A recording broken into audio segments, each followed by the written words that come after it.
Realytics, c'est une société qui intervient pour les annonceurs télé, notamment sur le sujet de la convergence de la télé et du digital. Et notamment, on permet aux annonceurs donc, de mesurer l'impact online de leur campagne télé. Jusqu'à présent, et même encore aujourd'hui, les annonceurs, quand ils veulent acheter de la publicité à la télé, on utilise une unité de mesure qui est celle de l'audience. Et l'unité de mesure de l'audience, ça s'appelle le GRP. Autrement dit, quand on va voir une régie ou par l'intermédiaire d'une agence média, on va planifier des GRP, on va acheter des GRP. C'est sur ce GRP que va se négocier le coût de la publicité, etc. Ça apporte beaucoup de choses puisqu'on va choisir son audience, la cible de son audience.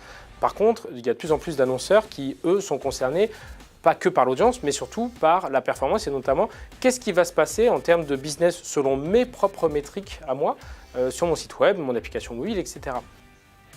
Le principe, ça va être d'identifier le trafic qui provient de la télé, qui arrive sur le site. Aujourd'hui, quand on prend un analytics site-centric, il n'y a pas cette vision, ce trafic provient de la télé. C'est un trafic qui va provenir d'un moteur de recherche ou d'un accès direct. Notre mission chez Realytics, c'est de faire de l'attribution par rapport à ça. Donc c'est là qu'on déploie toute une batterie d'algorithmes. On va travailler les données de trafic de l'annonceur et on va faire beaucoup de modélisation de données qui vont nous permettre de dire cette personne-là, on sait qu'elle vient de la télé pour tout un tas de raisons. Et donc on va pouvoir l'attribuer au canal télé, suivre ce qu'il va faire sur le site et donc du coup, in fine, pouvoir donner le ROI de notre action en télé. On travaille avec des directeurs marketing, des directions marketing, des directions médias. Ce n'est pas des techniciens en tant que tels.